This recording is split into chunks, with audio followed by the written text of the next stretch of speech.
কখনো কখনো জীবনে এত কঠিন সময় আসে, এমন কিছু আমাদের সাথে ঘটে যায়, আমাদের শেষ করে দেয়, আর আমরা জীবনের কাছে হেরে যাই, হতাশ হয়ে পড়ি। সমস্যা তো জীবনে হাজারো আসে, কিন্তু সেখান থেকে বাইরে বেরিয়ে আসার কোনো রাস্তা আমরা খুঁজে পাই না।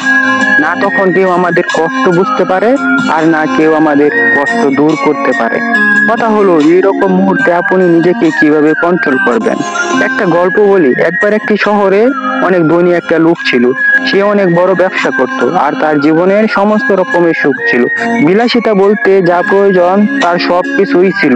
কিন্তু একদিন তার জীবনে এমন এক সময় আসে, তার ব্যবসা অনেক ক্ষতি হয়ে যায়, তার সমস্ত সম্পত্তি নিলাম হয়ে যায়। সে সারা জীবন যা কিছু অর্জন করেছিল, সেই সবকিছু কিছু দিনের মধ্যে শেষ হয়ে যায়, আর রাতারাতি তার সবকিছু বদলে যায়। এমন অবস্থায় সে এতটাই ভেঙে পড়ে যে সে মনে মনে ভাবে যে এই জীবন থেকে ভালো আমি এই জীবনটাই শেষ করে দিব, আত্মহত্যা করে নেব।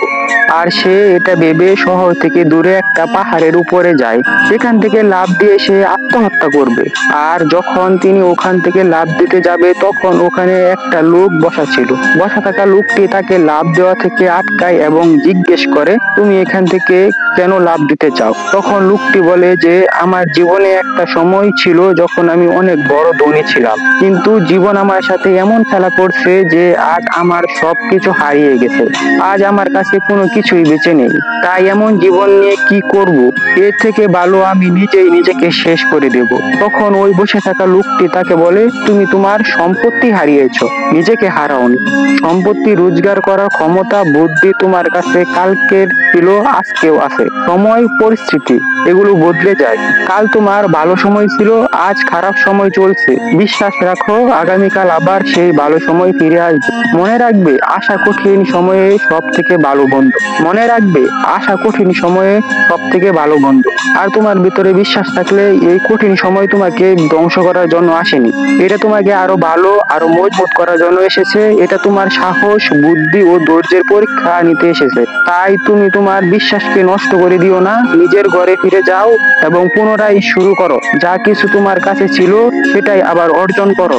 এই লোকটার কথা শুনে ওই ব্যক্তির মাঝে নতুন করে আশার আলো জ্বলে ওঠে। সে ভাবে, সত্যিই তো, অর্থই তো শেষ হয়েছে, আমি তো শেষ হয়ে যাইনি।